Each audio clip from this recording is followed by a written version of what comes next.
हमारी ये न्यूज है upon the functioning of ISS after sanction से रिलेटेड।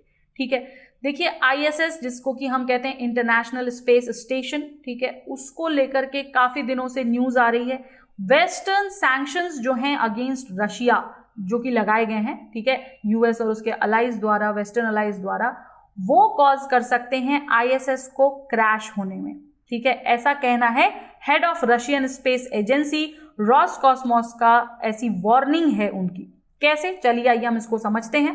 ठीक है, सबसे पहले आईएसएस क्या है, तो देखिए आईएसएस का लॉन्च हुआ था 1998 में as part of joint efforts by the nations named as US, Russia, Japan, Canada and Europe. इन 5 राज्यों देशों ने बेसिकली, इन 5 एंटिटीज ने मिलकर इसको लॉन्च किया था।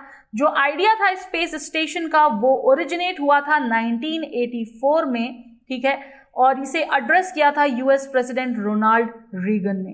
ठीक है, जो स्पेस स्टेशन था that was assembled over many years and it operates in the lower earth orbit. जब से उसका इंसेप्शन हुआ, जब से उसे लॉन्च किया गया, तब से it has served as a laboratory suspended in space and has added multiple scientific and technological developments. बहुत सारे डेवलपमेंट्स किए इसने। ठीक है, एंड आईएसएस ओरिजिनली जो है अगर हम बात करें तो ये बिल्ड टू ऑपरेट था फॉर 15 ईयर्स, और अब इसे 15 सालों से कहीं ज़्यादा हो चुके हैं ऑपरेट होते होते।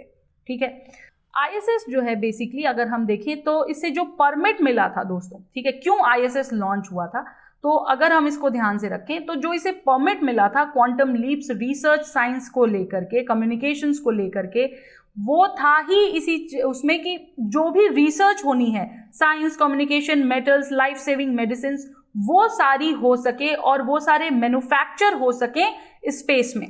ठीक है, और आईएसएस ने कंसिस्टेंटली मेंटेन किया था human presence for past 21 years. जैसा कि मैंने आपको बताया कि इसका ओरिजिनली इसे बनाया गया था 15 साल सर्वाइव करने के लिए, लेकिन अब इसे काफ़ी ज़्यादा टाइम हो गया, तो लगभग 21 साल हो चुके हैं इसे ऑपरेट करते हुए।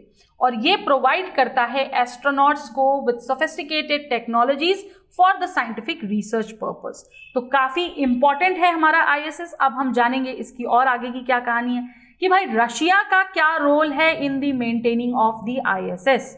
तो जो आईएसएस है, जैसा कि आपको भी बताया गया कि 5 देशों ने जो है मिलकर इसको वो किया था। So it was built on the cooperation of the scientist. ठीक है, और वो साइंटिस्ट थे 5 इंटरनेशनल स्पेस एजेंसीज में से, जो की थी हमारी NASA of US, Roscosmos of Russia जिन्होंने वार्निंग भी दी है, JAXA of Japan, Canadian space agency and European space agency. Her agency का एक रोल था जो कि उन्हें शेयर करना था, उन्हें निभाना था for the upkeeping of the ISS. और वो रोल आपका एक्सपेंसेस के टर्म्स में भी था, एफर्ट्स के टर्म्स में भी था, और ऐसा था कि ये किसी एक देश की रिस्पॉन्सिबिलिटी नहीं है, बल्कि इसे सभी 5 देशों के सपोर्ट की ज़रूरत है। ठीक है, रशिया का जो पार्ट है इसमें, वो उसके कोलैबोरेशन में वो था मॉड्यूल रिस्पॉन्सिबिलिटी का, जो कि बनाता है कोर्स करेक्शंस को to the orbit of the ISS. ठीक है, ये फेरी एस्ट्रोनॉट्स भी देते हैं to the ISS from the earth and back. ठीक है, अंटिल स्पेस एक्स का जो ड्रैगन स्पेसक्राफ्ट आया पिक्चर में जब तक, ठीक है, जो रशियन स्पेसक्राफ्ट थे वही इकलौते माध्यम थे, इकलौते वे थे of reaching the ISS and returning back. ठीक है, तो स्पेस एक्स ड्रैगन का जब तक नहीं आया था स्पेसक्राफ्ट, तब तक जो है रशिया के स्पेसक्राफ्ट ही यूज होते थे। ओके, ये याद रखिएगा, ये था हमारा रशिया का रोल। अब मुद्दा उठता है कि why does the orbit of ISS need to be corrected, जरूरत क्या है उसे करेक्ट करने की। देखिए आईएसएस का जो वेट है ना वो बहुत ज्यादा है, इट इज वेरी एनॉर्मस। ठीक है, और जो उसमें एंसुइंग ड्रैग है वो आईएसएस को टेंड करता है सिंक करने में from its orbit at a height of about 250 miles above the earth. ठीक है, और इसे बेसिकली पुश किया जाता है to its original line of motion हर एवरी नाउ एंड देन, हर समय पर। ठीक है, एक रूटीन जो है वो है even for smaller satellites also, और अप्रॉक्सीमेटली अगर हम देखें तो लगभग एक बार महीने में, ठीक है, ये एफर्ट करना ही होता है। अदर रीजंस की अगर हम बात करें तो वो हो सकते हैं हमारे altering the path of the ISS, to avoid its collision basically, कि वो स्पेस डेब्रिस से टकराए ना, जो कि इस पूरे ISS को, स्पेस स्टेशन को जो है वो डैमेज कर सकता है। तो इसलिए भी ज़रूरी है इसकी ऑर्बिट को हमेशा करेक्टेड करते रहना, ताकि वो जाकर के स्पेस डेब्रिस से टकरा ना जाए। ठीक है, तो ये था रीज़न हमारे इसके करेक्ट करने का। आगे चलते हैं, समझते हैं रिस्क क्या है अगर ISS क्रैश हो जाएगा तो। क्योंकि ऑलरेडी अगर देखा जाए तो ये तो हो ही गई है ये चीज़ कि भाई देखो ये क्रैश करने वाला है।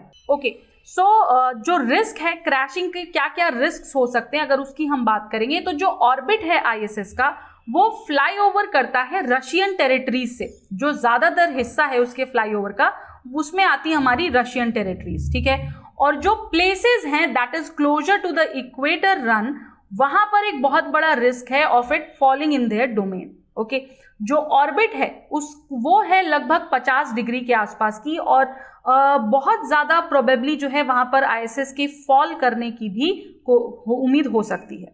ठीक है, लेकिन यहाँ पर सिर्फ एक प्रोबेबिलिटी है कि इट कैन मूव और टू बी डिसइंटीग्रेटेड, उसको मूव किया जा सकता है फर्दर, या फिर उसको डिसइंटीग्रेट भी किया जा सकता है।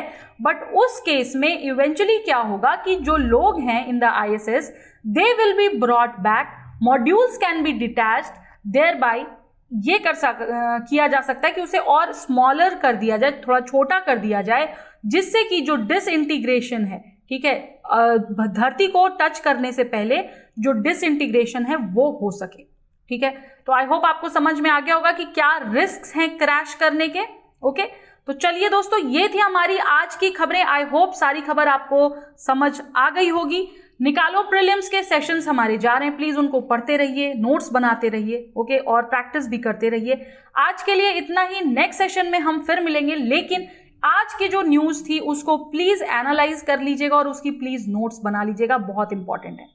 ठीक है, तो चलिए, धन्यवाद, नमस्कार, जय हिंद, जय भारत, पढ़ते रहिए, स्वस्थ रहिए और मस्त रहिए। Subscribe to our YouTube channel and press the bell icon on the YouTube app and never miss another update from Civil's Daily.